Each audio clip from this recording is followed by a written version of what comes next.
1993 жылы доктор Флоренс Уивер оқшауланған зерттеу ауруханасында науқастарының бірі туралы бейне күнделік жүргізеді. Ол өзінің зерттеу нысаны Габриэльдің тым қуатты әрі қаныпезер болып кеткенін түсіндіреді. Кенеттен оны қауіпсіздік қызметкері тоқтатады. Ол Габриэльдің тағы да камерасынан қашып кеткенін хабарлайды. Осы сәтте аурухана электр қуатын жоғалтады.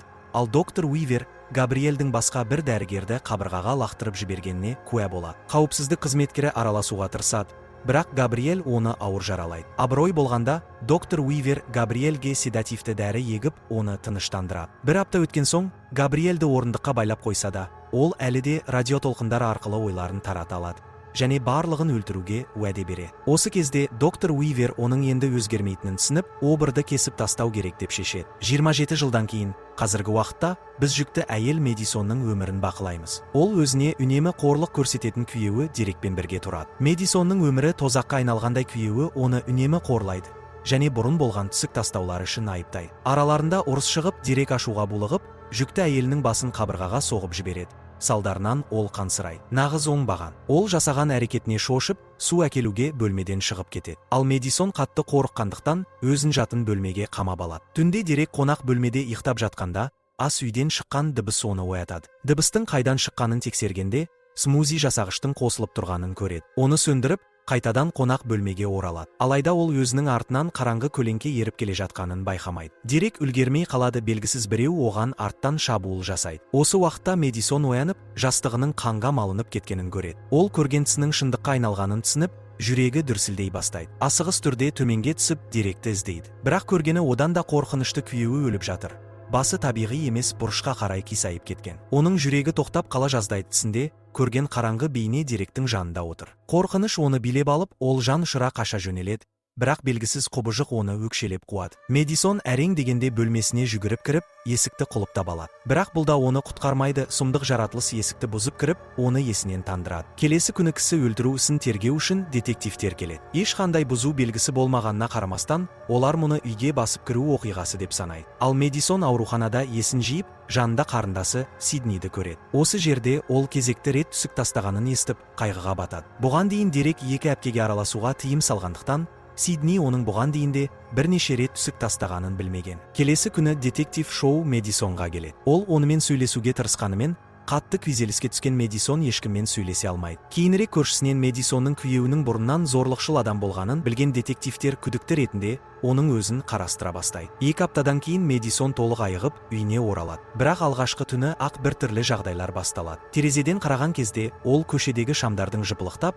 содан кейін толық өшіп қалғанын көреді. Бастапқыда ол бұған аса мән бермейді.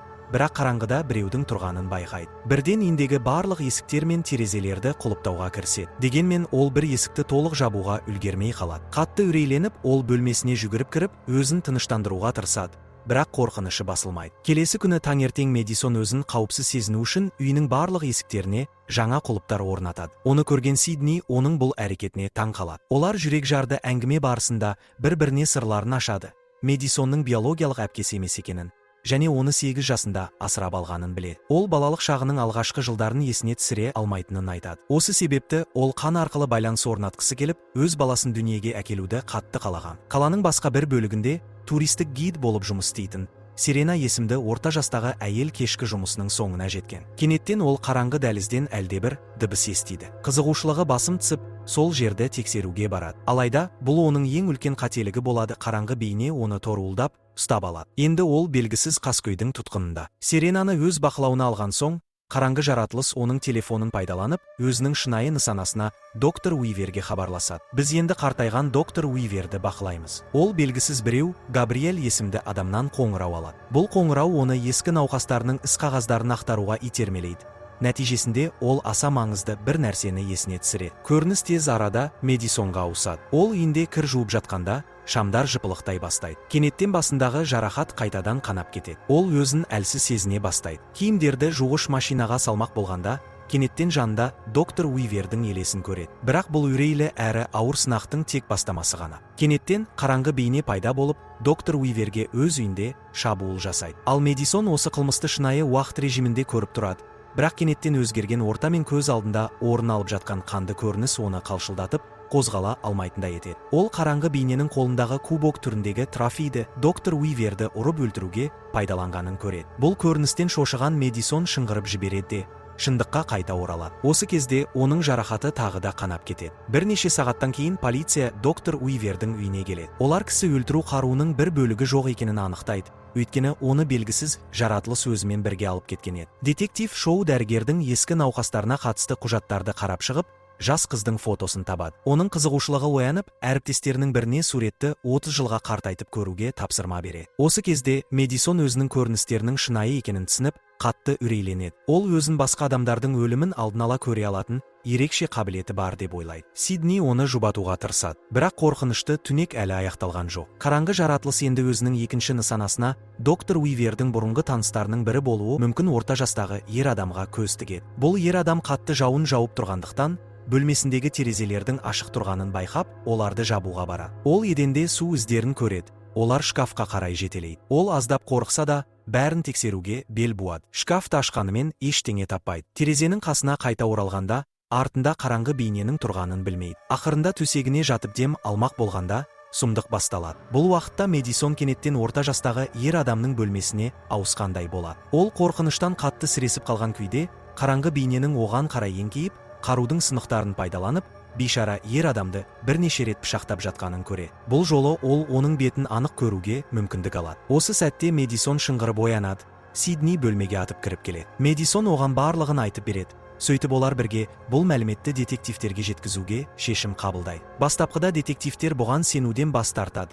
Бірақ Сидни олардың күмәнін сейілтуге тырысып, барынша дәлелдер келтіреді. Ақыры, олар Мэдисонның айтқан Сильвер Кап ғимаратын тексеруге келіседі. Күткендей, олар сол жерден шынымен де мәйітті табады. Алайда, олар кісі өлтірушінің портретін сызған кезде, нәтиже оларға шынайы емес болып көрінеді. Мэдисон олардың сенімсіздігіне қатты күйініп, өзін босатуын сұрап, жуынатын бөлмеге кетіп қалады. Дәл сол сәтте Габриэль оған қоңырау шалып, оның шын есімі Эмили екенін, және олар оны асырап алғанға дейін бір-бірін білгенін суық дауыспен еске салады. Бұл әңгіме Мэдисонның есіне Габриэльді түсіреді, және ол оны есімімен атай бастайды. Бұл ашылым оны қатты алаңдатып, ол дереу полиция бөлімшесінен кетіп қалады. Дәл сол уақытта детектив Шоу доктор Уивердің ескі пациентінің Мэдисон екенін, және оның шын аты Эмили Мэй екенін анықтайды. Осы хаос кезінде екі әпке-анасынан жауап алу үшін оны көруге барады. Габриэльдің есімін естіген кезде, анасы Мэдисонның балалық шағынан бірнеше бейнежазбаларды алып шығады. Ескі жазбада кішкентай Мэдисон туған күн кешінде көрінбейтін біреумен сөйлесіп тұрғаны көрсетіледі. Оның ойдан шығарылған досының есімі Габриэль, және ол көп жылдардан кейін қорқынышты түрде қайта оралған болуы мүмкін. Сонымен қатар, Габриэль бала кезінде Мэдисонға ойыншық телефон арқылы хабарласып, анасының құрсағындағы Сидниге зиян тигіземін деп қорқытқан. Осы уақытта детектив Шоу доктор Уивердің ісін мұқият зерттеп, қылмыскердің оның бұрынғы әріптестерін нысанаға алып жатқанын байқайды. Әлі тірі қалған жалғыз адам доктор Грегори, және ол үлкен қауіптің астында. Осыны түсінген Шоу дереу оны құтқаруға асығады, бірақ кеш қалып қояды. Грегоридің жансыз денесі ваннасында жатыр. Әрине, Мэдисон бұл өлімді түсінде көреді. Ол детектив Шоудың алдында тұрып, оған Габриэльдің әлі бөлмеде екенін айтуға тырысады. Бірақ Шоу оны көрмейді. Кенеттен Габриэль шабуыл жасайды, екеуі шайқасады. Шоу тапаншасынан атуға тырысқанымен мүлт кетеді. Габриэль адам сенгісіз ептілікпен төбеге өрмелеп қашып кетеді. Бұл оқиға детектив Шоуды Мэдисонның балалық шағы туралы көбірек білуге итермелейді. Мэдисон өзі ештеңе есіне түсіре алмаған соң, олар гипнотерапевтке жүгінеді. Гипноз кезінде Мэдисон Габриэльдің ойыншық телефон арқылы оған хабарласқанын еске алады. Бір күні ол ас үйде торт жеп тұрған сияқты болып, бір сәтте ата-анасының бөлмесіне тап болады. Қолында пышақ бар, ол анасының жүкті ішіне бағытталған. Габриэльдің Сидниді жоюға соншалықты құмар болғаны осы сәтте анықталады. Бұл естеліктер Мэдисонды қорқынышқа бөлейді. Гипнотерапевт оны оятып, тыныштандыруға тырысады. Бірақ бәрі одан сайын шиеленісе түседі. Мэдисонның төбесінен біреу жерге құлайды, ол байланған Серена, оның туған анасы. Осылайша, Габриэльдің жасырынып жүрген жері Мэдисонның үйінің төбесі болғаны белгілі болады. Әрине, полиция оны бірден тұтқындайды. Ал Сидни детектив Шоуға жалбарынады. Тергеу бөлмесінде Мэдисон өзінің кінәсіз екенін дәлелдеуге тырысады. Бірақ ешкім оған сенбейді. Ол қатты ашуланған сәтте бөлмедегі шамдар жарылады. Дәл сол кезде детектив Шоуға Габриэль қоңырау шалады. Ол қылмыстарға өзі жауапты екенін мойындайды. Сидни Мэдисонның кінәсіздігін дәлелдеуге бел буады. Ол әпкесінің асырап алынған ауруханасына барады. Қазіргі таңда бұл мекеме қараусыз қалған. бірақ Сидни батыл түрде ішке енеді. Архив бөлмесінде ол Мэдисонның медициналық құжаттары мен ескі бейнетаспаны табады. Оны анасына көрсеткен кезде шындық ашылады. Жасөспірім кезінде зорлық көрген Серена Мэй Эмили есімді қызды дүниеге әкелген. Ол нәрестені зерттеу ауруханасына берген. Ал доктор Уивер оған түрлі медициналық эксперименттер жүргізген. Бұл Серена қазір ауруханада ауыр халде жатыр. Бұл уақытта детектив шоуда Уивердің құжаттарынан Мэдисон мен Серенаның арасындағы байланысты анықтайды. Бірақ таспаудан да сұмдық шындықты ашады.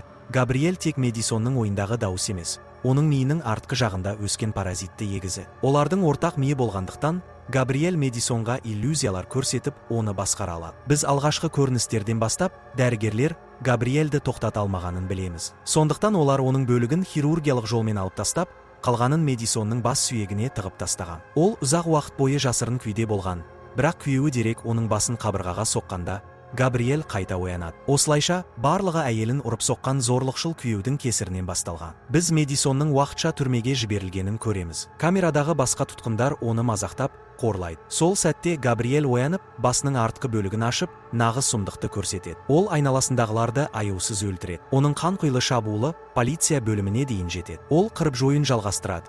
Бірақ детектив Шоу мен детектив Мосс аман қалады. Бұл уақытта Сидни ауруханаға жетіп, Габриэль мен бетпе-бет келеді. Ол тіпті оған аурухана төсегін лақтырады. Серена жалынып, кешірім сұрағанымен, Габриэльді тоқтату мүмкін емес. Бірақ Сидни соңғы рет Мэдисонмен сөйлесуге тырысады. Ол оған Габриэль оның құрсақтағы балаларын жеп, өз өмірін ұзартқанын айтады. Мэдисон үшін бұл соңғы соққы болды. Содан кейін күтпеген бұрылыс орын алады. Габриэль Сидниді атып өлтіреді, ал Мэдисон шарасыздықпен қарап тұрады. Бірақ бұл тек иллюзия еді. Шындығында, Мэдисон алғаш рет өз санасын басқара бастады. Ол Габриэльді өз ойында түрмеге қамайды. Оның қашып кетуіне жол бермейді. Габриэль өзінің жеңілгенін түсінген кезде, Мэдисонның күлімсірегенін көреміз. Сидни шын мәнінде тірі. Габриэльдің көзіне көрсетілген өлім жалған. Мэдисон өз күшін игеріп, әпкесін босатады. Екеуі қатты құшақтасады. Мэдисон қан байланысын іздеп, оны өз өмірінде бұрыннан бар екенін түсінеді. Ол Сидниде. Серена жеңілдеп қарап тұрады, ал бөлменің бұрышындағы шам әлсіз жыпылықтайды. Және фильм аяқталады.